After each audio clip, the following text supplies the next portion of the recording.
Oh, hey everybody. Desert Gold here. Just kind of messing around on a day off. Gonna pull a bullet here, and I'll let you know here in a second what's going on after I get this out.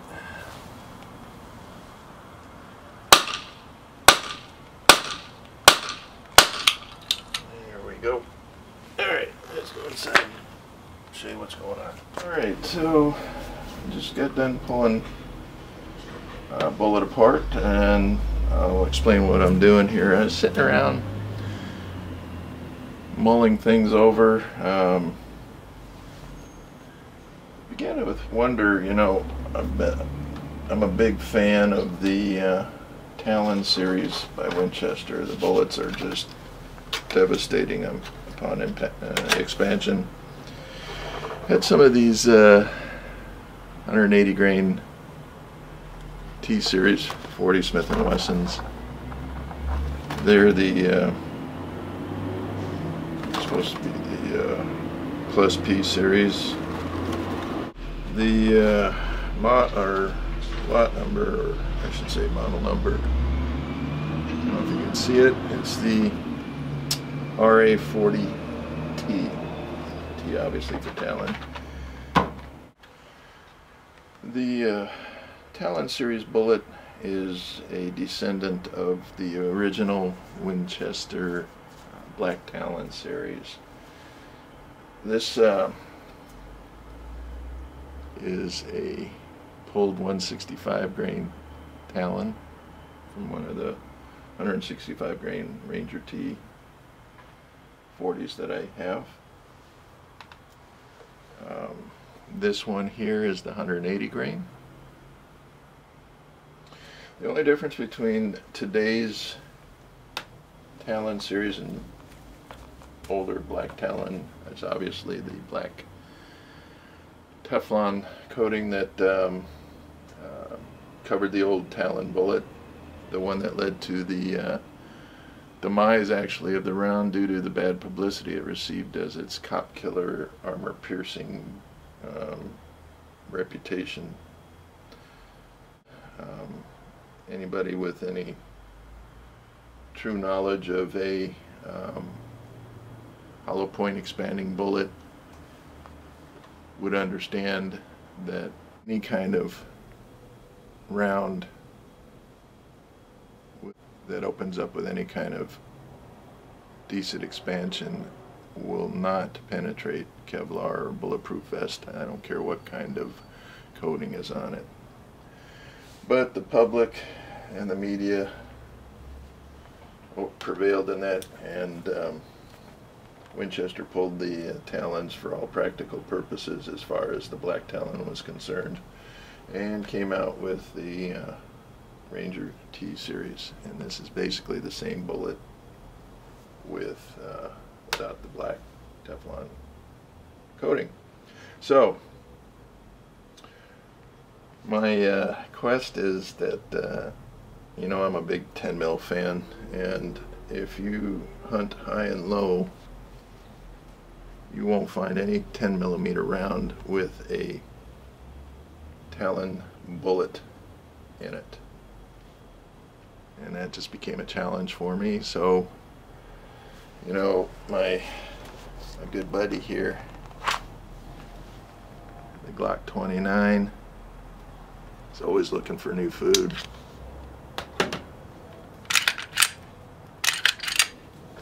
You know, he just really likes a change in diet, and who am I to keep that from him? Currently maintains a steady balanced diet of Spear Gold Dots that I load up. But I figured, what the heck, let's push the boundaries a little bit. So, as Tim Allen would say, let's rewire it. And in essence, that's what I'm doing. I'm pulling apart some Ranger T 40s. Like I said, these were the 165s. I've got some 165 already pulled. I'm pulling some 180s. and we're going to load them up with some of my loads in a 10mm case. We're going to build the 10mm Talon and see how it does. Now, with respect to that, there's probably underlying reasons why a major manufacturer such as Winchester hasn't already put that out, and I probably have a pretty good inkling as to why. As I showed you before in previous bullet tests, and including the Talon, this is not a bonded bullet. You can see that on the bottom there. You can see the jacket surrounding the lead core. This bullet, while very stout in its production, I have a feeling at 10mm velocities and impact forces will most likely not perform as Winchester would probably like it to perform as far as jacket separation and things like that. So I'm hoping that that isn't the case, because I would love to put together a nice set of 10mm Talons. So getting to what we just were doing, this is that bullet puller I was pounding with. Here's my 40 case. Let's see.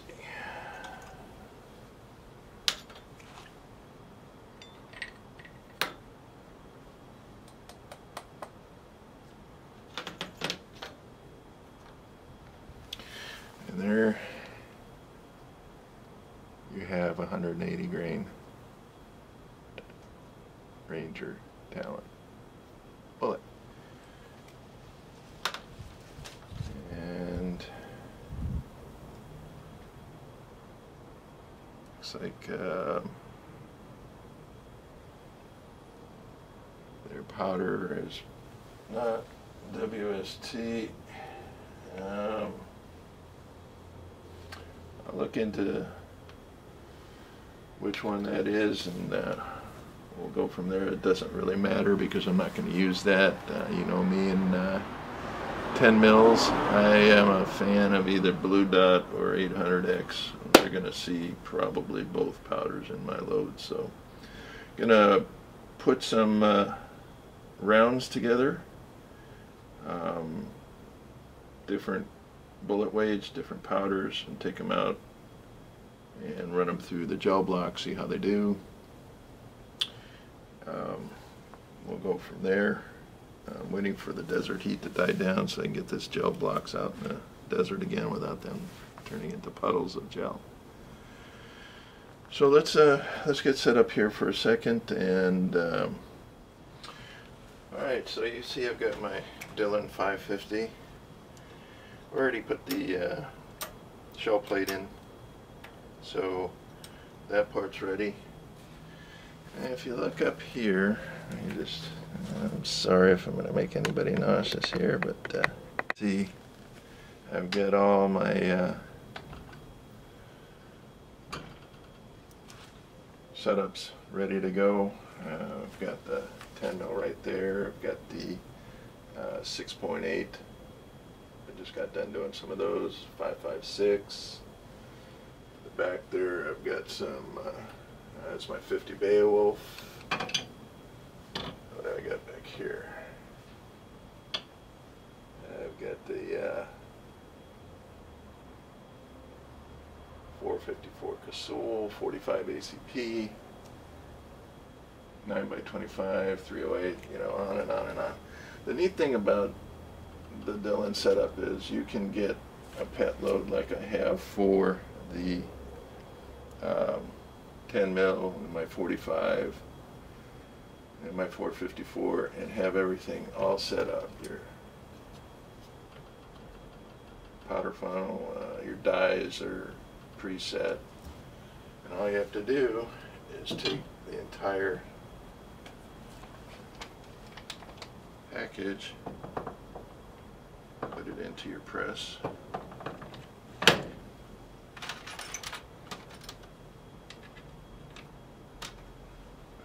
locking pins.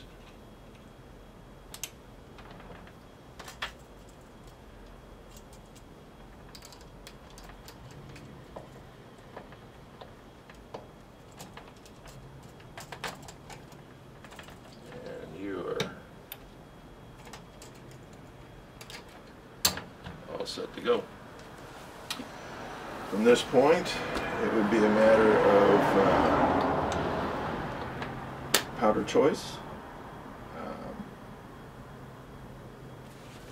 I'm going to be using new Starline nickel-plated brass for my 10s,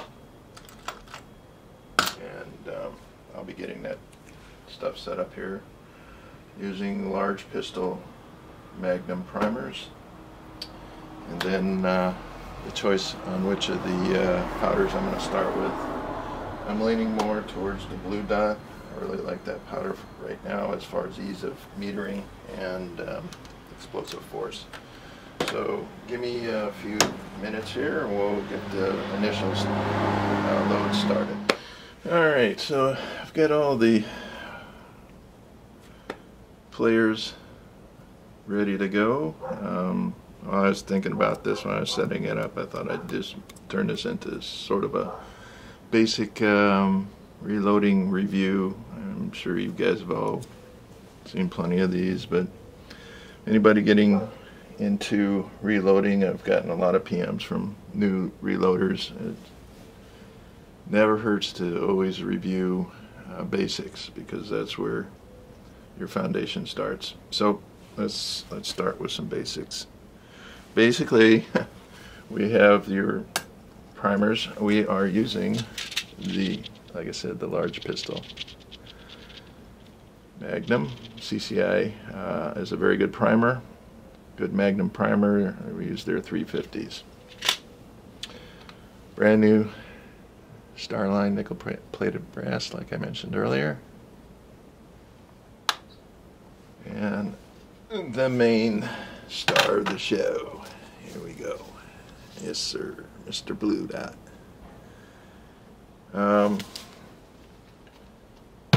So let's start getting the show on the road, as they say. First, let's get the primers. You've all seen this before. You just start picking them up.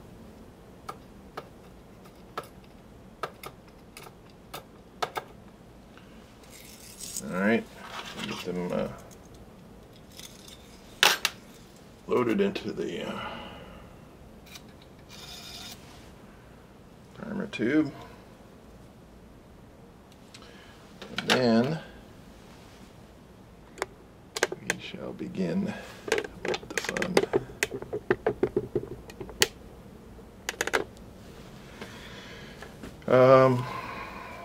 First, of course, we're gonna need to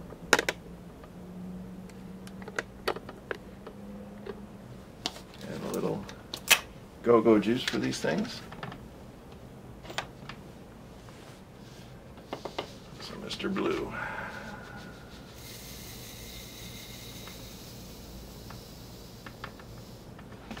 All right.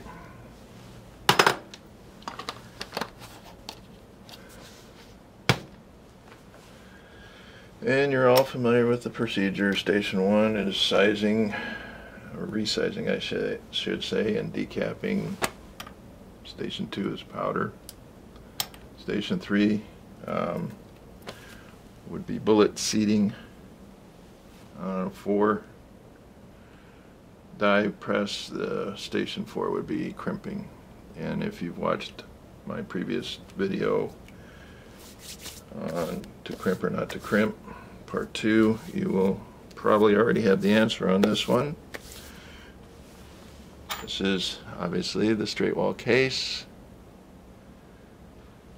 This station will basically do little, if any, work today.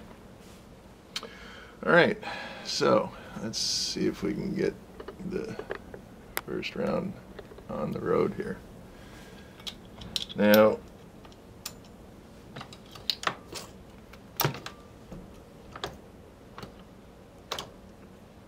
the backstroke again is the primer seating. There you go.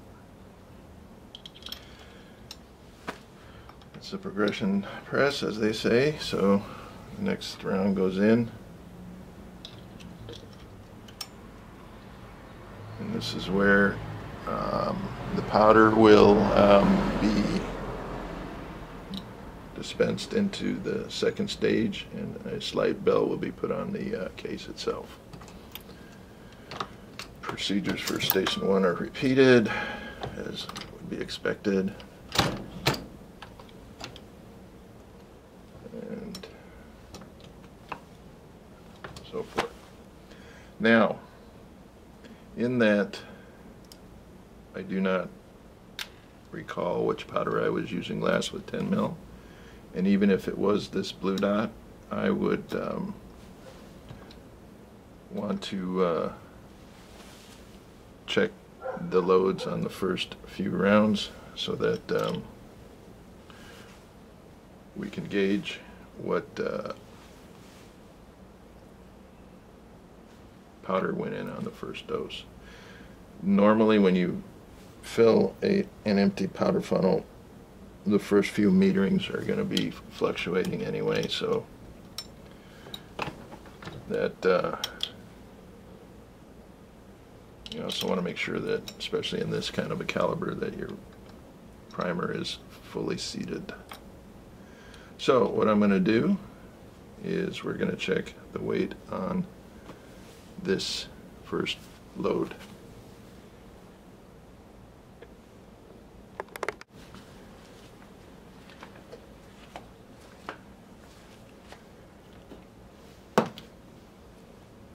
Easy, my boy. New food's on the way.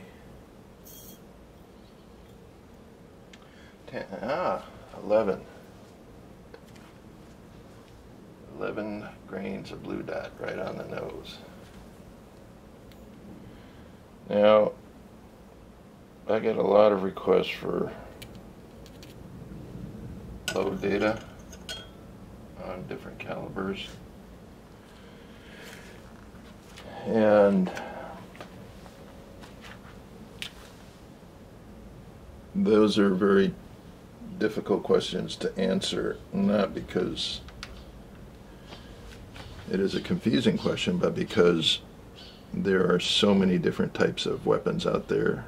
They might all be 10 mils, but the variations in guide rod type, guide rod springs, recoil strength, type of barrel, polygonal or button, length of barrel, all sorts of things that come into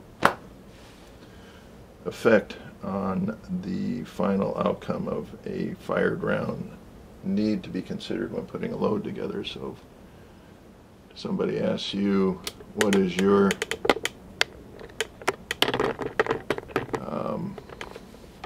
favorite 10 mil load, your response should be, well, for my gun, it is this. I'm not sure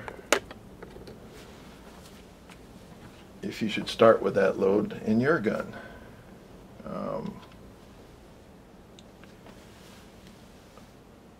For purposes of this video, I will stick with the 11 grains. That should produce about 1,295 feet per second with a 180 grain bullet. That it's not too shabby. Also wanted you to notice the bell on the case is next to nothing. And this is what you want. You do not want to overbell, because the reuse of the case with overbell and then resizing will eventually weaken the lip of the case. Alright, so I've got the powder charge in station 3. This is where we add the next main player, the 180 grain Talon, making its entrance. Alright,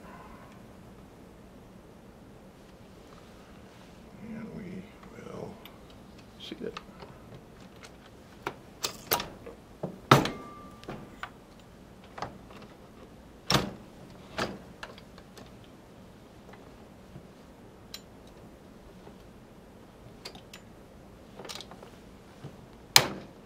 And there you can see the bullet was fully seated, and there's no crimp on it as of right now. I'm trying to get a good steady image for you to look at, because the next stage is supposedly the crimping stage. So let's just go to that stage.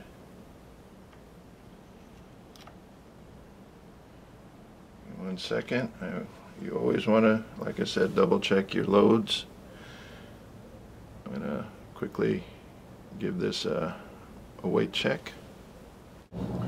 Okay, so as I said, it's always good to check the first few loads for consistency and weight. This one came out actually at 10.5 grains. While it was under, it could have just as well been over. Being under is not a big thing in most cases. Being over is more likely to be a big thing. So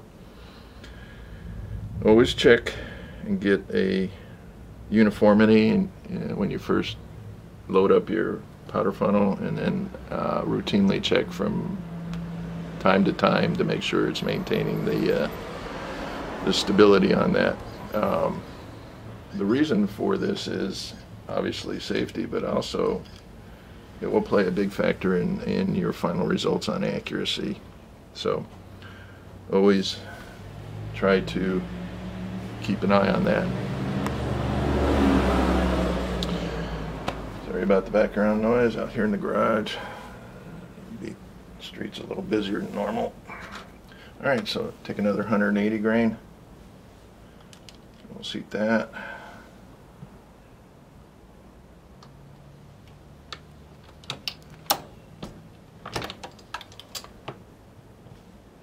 And we have our first finished 10mm Talon 180 grain bullet. And I'm trying to get a good view of the neck. You can see that there's no real difference in any kind of crimping going on there. I can feel the lip of the case, so there's a good seat for the case mouth to chamber. This is a very nice final product. Okay, the final step in this process is always to triple check your work. We see that the round is seated properly. There's no rough edges, no bulges, nothing standing out that would be a warning sign. Primer is properly seated. Next we will check COL, or case overall length. It should be between 125 and 12. I usually keep mine around 126. And I don't know if you can see that. 126 right on the button. The other one.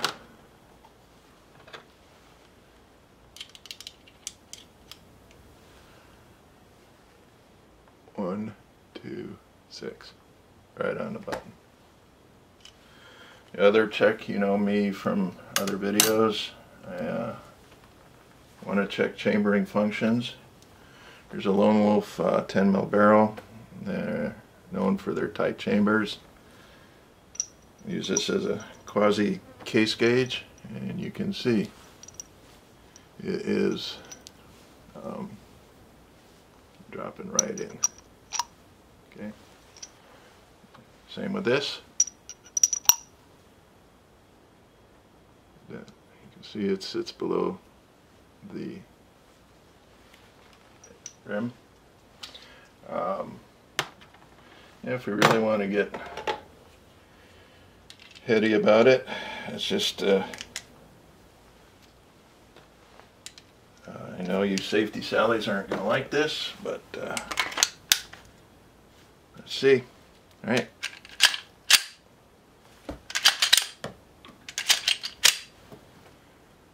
Chambered perfectly.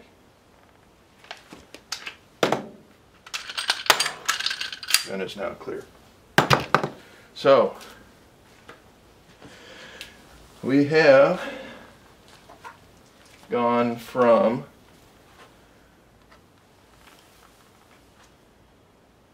this beautiful Talon bullet, giving it a new home in a 10mm case. And once it takes flight, we hope it will wind up something like that.